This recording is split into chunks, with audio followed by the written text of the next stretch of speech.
सर्वेषु शक्तिरूपेण संस्थिता नमस्तस्यै नमस्तस्यै नमस्तस्यै नमो नमः। मंचासीन अध्यक्ष महोदय, मुख्य अतिथि एवं मंचासीन विद्वजनों को मैं सादर प्रणाम करती हूँ। इस हॉल में उपस्थित भारतवर्ष के विभिन्न प्रांतों से उपस्थित विद्वजनों को मैं सस्नेही प्रणाम करती हूँ। इस प्रबुद्ध मंच पर आमंत्रित करने के लिए मैं किरोला जी का धन्यवाद करती हूँ। विषय बहुत संजीदा है, बाल साहित्य एवं बाल संस्कार। यह मंथन सभी के दिमागों में वर्षों से चलता भी रहा होगा और अभी भी चल रहा है। जाहिर है कि हम जागरूक हैं तो इस पर चर्चा भी कर रहे हैं। हमारा सबसे पहला साहित्य रहा ऋग्वेद। आज हम देखते हैं शिनचैन। थोड़ा सा अंतर है ना, ऋग्वेद शिनचैन। ये जो खाई है इसको पाटने का हमें प्रयास करना है। मैंने हाल ही में एक पुस्तक लिखी, बच्चों को सफल कैसे बनाएं, लेकिन मैं उसमें इन शब्दों से एक साल में हमारे पास 365 दिन होते हैं। 365 में से बच्चा विद्यालय जाता है केवल 210 दिन। यहाँ पर महानुभाव बैठे हैं, अवश्य ही इस विषय में वो मंथन और चर्चा करते रहे होंगे। आपके पास फ्लैटली 365 घटा 210 दिन उपलब्ध हैं। 210 दिन मैंने पूरे के पूरे छोड़ दिए। 210 दिन में भी बच्चा विद्यालय केवल 6 घंटे जाता है। कुछ आने जाने का टाइम, कुछ सोने का टाइम, कुछ दैनिक क्रियाओं का टाइम, खेलने का टाइम, सब भी निकाल दो तो आप प्रतिदिन उसको 1 या 2 घंटे दे सकते हैं। यह केवल बाल साहित्यकारों की जिम्मेवारी नहीं कि बच्चे में वो बाल संस्कारों के लिए लगातार घिसते रहें और अपना घर छोड़कर यहाँ आकर बैठकर उस पर विचार मंथन करें। यह एक पेरेंट की भी जिम्मेवारी है कि वो अपने कांधों पर ये जिम्मेवारी ले।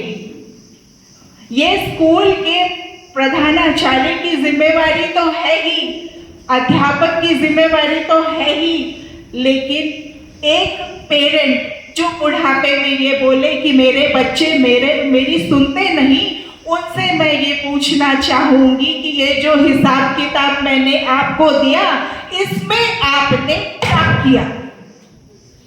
क्या किया आपने? क्या आपने साहित्य उपलब्ध कराया? नहीं करा सकते, चलो। क्या आपने अपने जो संस्कार अपने माता पिता से लिए, अपने गुरु से लिए, या जिस भी धार्मिक संस्था से आप जुड़े हुए हैं वहां से जो ज्ञान प्राप्त किया, क्या आपने उसे अपने बच्चे को दिया? यदि आप 1 घंटा प्रतिदिन अपने बच्चे के लिए नहीं निकाल सकते तो 30 वर्ष के बाद आपको कोई अधिकार नहीं कि आप अपने बच्चे से सवाल करें या उसके बारे में गलत बोलें, क्योंकि जो बीजारोपण आपने किया, जो वो वृक्ष बनकर सामने आया, उसकी जिम्मेवारी ना तो बाल साहित्य का संसार लेगा, ना कोई प्रधानाचार्य या अध्यापक लेगा जो अपना काम करके चला गया। वो आपका बच्चा है, आपके साथ रहता रहा है, आपके पास पर्याप्त समय था, आपके प्रोफेशन का मैं कहूँ, आपका लालच कहूँ या आपका सोशलाइजेशन कहूँ आज के टर्म्स में, उसने आपको अगर उसके लिए वक्त नहीं दिया तो आप कुछ नहीं कर सकते। ये बैठ के कितने भी कोर्स डिजाइन करवा लें, ये क्या कर सकती हैं कोर्स डिजाइन करके? आपके घर में आकर आपके बच्चे को तो नहीं संभाल सकती, आपको खुद ही करना है।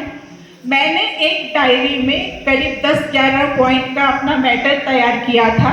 वो डायरी मैं वहीं भूल गई, मुझे पता नहीं अब कहाँ है, किसके पास है। लेकिन जब मैंने आप सबको सुना तो मैंने मंथन किया कि मैं कुछ भी साहित्य आप पर उड़ेलने वाली नहीं हूँ।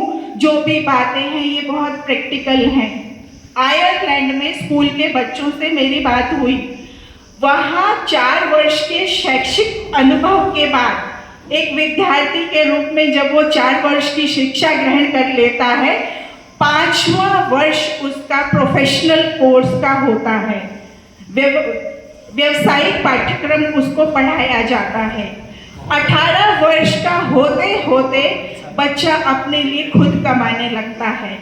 आप आज के बच्चे की भाषा में उसको इंडिपेंडेंस देखें, फ्रीडम देखें, ये आपकी मर्जी है, या वहाँ आप उसके पाठ्यक्रम को समझ के उनको पालने के तरीके की ओर देखें, ये आपकी समझ है। इसके लिए कोई साहित्यकार घर बैठ के सुझाव नहीं देगा।